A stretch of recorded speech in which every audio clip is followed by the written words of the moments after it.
Living world का दूसरा topic है डाइवर्सिटी इन लिविंग वर्ल्ड्स। देखिए, पूरे वर्ल्ड्स की बात की जाए, पूरे अर्थ की बात की जाए तो इस समय अर्थ पर टोटल अभी तक जो टोटल ऑर्गेनिज्म खोजे गए हैं उनकी संख्या 1.7 टू 1.8 मिलियन के लगभग है।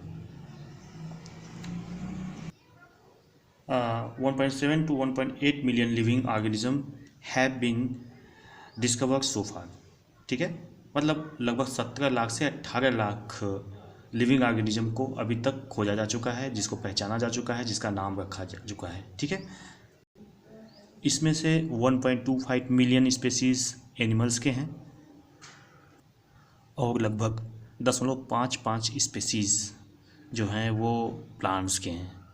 ठीक है, 0.55 मिलियन स्पेसीज लगभग ये प्लांट्स के हैं, मतलब लगभग 12.5 लाख स्पेसीज एनिमल्स के हैं और लगभग 5.5 लाख स्पेसीज प्लांट्स के हैं। ठीक है, हर वर्ष लगभग 15,000 नए ऑर्गेनिज्म को खोजा जाता है। Every years about 15,000 new organisms are discovered.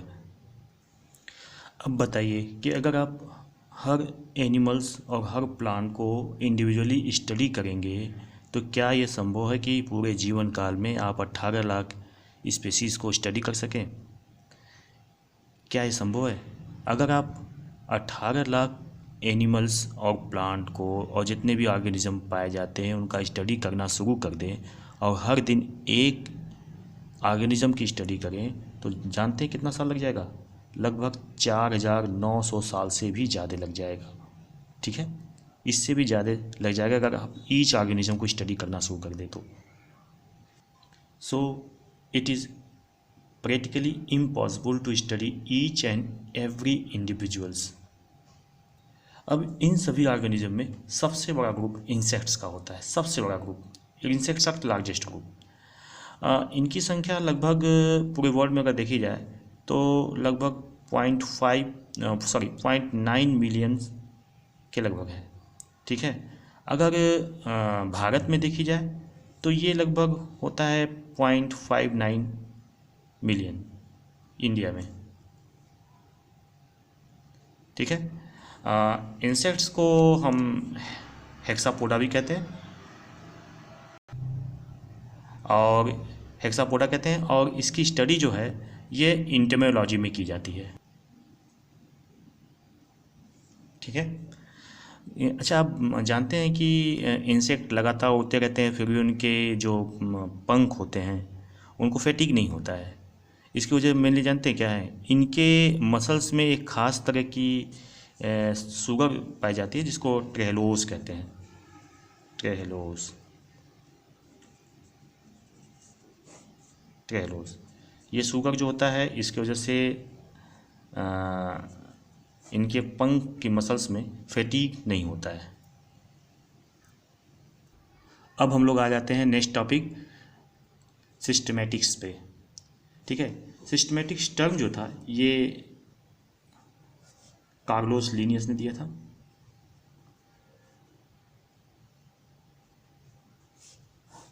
ठीक है, इसलिए इनको फादर ऑफ सिस्टमैटिक्स भी कहा जाता है। Father of systematics.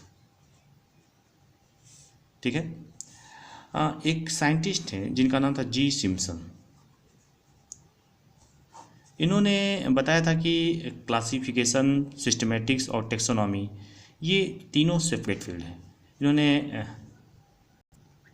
क्योंकि अक्सर लोग क्लासिफिकेशन, सिस्टमैटिक, टेक्सोनॉमी को एक दूसरे के सिनोनिम समझ लेते हैं और एक दूसरे के सिनोनिम्स की तरह ही इसको यूज़ करते हैं, लेकिन सिम्पसन ने कहा नहीं, ये तीनों जो हैं अलग अलग फील्ड हैं। क्लासिफिकेशन अलग होता है, सिस्टमैटिक अलग होता है और टेक्सोनॉमी अलग होता है। देखिए, जो सिस्टमैटिक्स होता है ये एक ब्रॉडर टर्म है, इसी के अंदर क्लासिफिकेशन भी आता है और टेक्सोनॉमी भी आता है। यानी systematic is the broader term under which we study classification and taxonomy also. ठीक है, इसको ऐसे समझिए, सिस्टमैटिक्स ब्रॉडर टर्म है जिसके अंतर्गत हम क्लासिफिकेशन भी स्टडी करते हैं और टेक्सोनॉमी को भी स्टडी करते हैं। ठीक है, अब देखिए सिस्टमैटिक्स का हम लोग डिफिनीसन यहाँ पे देख लेते हैं। सिस्टमैटिक क्या होता है? देखिए, Systematics is the study of diversity of organism and all their comparative and evolutionary relationship based on anatomy, physiology, biochemistry, ecology। तो इसको ऐसे समझिए कि सिस्टमेटिक के अंतर्गत हम ऑर्गेनिज्म के डाइवर्सिटी को, विभिन्नताओं को स्टडी करते हैं, ठीक है। और उनके सारे कंपैरेटिव किसके आधार पे, एनाटॉमी के आधार पे, फिजियोलॉजी के आधार पे, बायोकेमिस्ट्री के आधार पे, इकोलॉजी के आधार पे उनकी कंपैरेटिव स्टडी करते हैं और उनके बीच में इवोल्यूशनरी रिलेशनशिप भी पता करते हैं। मतलब इवोल्यूशनरी रिलेशनशिप के आधार पर और कंपैरेटिव स्टडी के आधार पर हम ऑर्गेनिज्म के डाइवर्सिटी का स्टडी करते हैं, ठीक है। जैसे एनाटॉमी का मतलब समझ लीजिए, एनाटॉमी मतलब study of internal structure. Physiology का मतलब होता है जो भी भौतिकी क्रियाएं होती हैं, जैसे डाइजेशन, रेस्पिरेशन, एक्सक्रीशंस, उसका कंपैरिजन करते हैं डिफरेंट ऑर्गेनिज्म के बीच में। बायोकेमिस्ट्री मतलब जो भी रिएक्शन चलते हैं बायोलॉजिकल लेवल पे, बायोकेमिकल लेवल पे, उनका कंपैरेटिव स्टडी करते हैं। इकोलॉजी मतलब उसके हैबिटेट की कंपैरेटिव स्टडी करते हैं, ठीक है। एनाटॉमी में इंटरनल स्ट्रक्चर की कंपैरेटिव स्टडी करते हैं। फिजियोलॉजी में उनके डाइजेशन, एक्सक्रीशन एंड जितने भी फिजियोलॉजिकल फिनोमेना उसकी कंपैरेटिव स्टडी करते हैं। बायोकेमिस्ट्री में बायोकेमिकल लेवल पे स्टडी करते हैं। इकोलॉजी में इकोलॉजिकल लेवल पे मतलब हैबिटेट एक्सेट्रा पे हम उनकी कंपैरेटिव स्टडी करते हैं। देखिए सिम्पसन ने बताया कि क्लासिफिकेशन जो है सिस्टमेटिक्स का ही सब टॉपिक है, यानी कि सिस्टमेटिक के अंतर्गत ही हम क्लासिफिकेशन की स्टडी करते हैं। देखिए Simpson regarded classification as a subtopic of systematics. According to him classification deal with the ordering of the organism into group. मतलब सिम्पसन ने बताया कि क्लासिफिकेशन के अंतर्गत हम ऑर्गेनिज्म को डिफरेंट ग्रुप में डिवाइड करके उनको ऑर्डर में अरेंज करते हैं, अरेंजमेंट, ठीक है। अब किस में, देखिए जैसे आप जानते होंगे कि जो ऑर्गेनिज्म है उनको हम किंगडम, फिर उसके बाद फाइलम, इसको याद कर लीजिए, फाइलम, उसके बाद क्लास, उसके बाद ऑर्डर, फिर उसके बाद फैमिली, फिर उसके बाद जीनस, फिर उसके बाद स्पेसीज।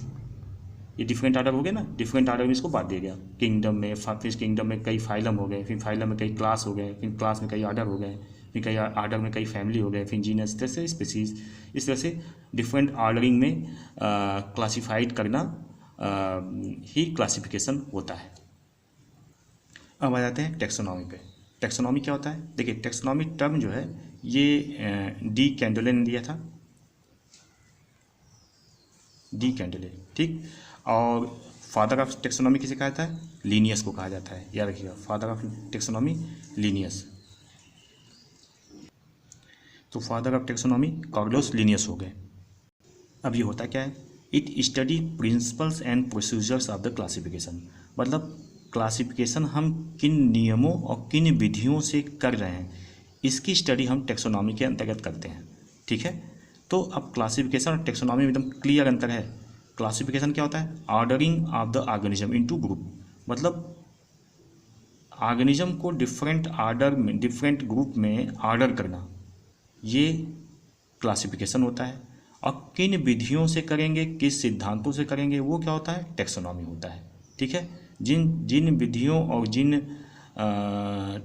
प्रिंसिपल सिद्धांत को हम अपनाते हैं, प्रिंसिपल और प्रोसीजर को अपनाते हैं, उसकी स्टडी हम टेक्सोनॉमी के अंतर्गत करते हैं। और जिस तरह से करते चले जाते हैं उसको हम क्लासिफिकेशन करते हैं। क्लियर हो गया? अब देखिए father of taxonomy, father of classification and father of systematics, ये तीनों कौन है? Carlos Linnaeus. कार्लोस लीनियस, ठीक है। अब ये पूछ लिया फादर ऑफ इंडियन टेक्सोनॉमी। अब अगर बात की जाए father of Indian taxonomy, father of Indian classification, father of systematics, तो ये कौन है? यस, शांतापाउ, ठीक है।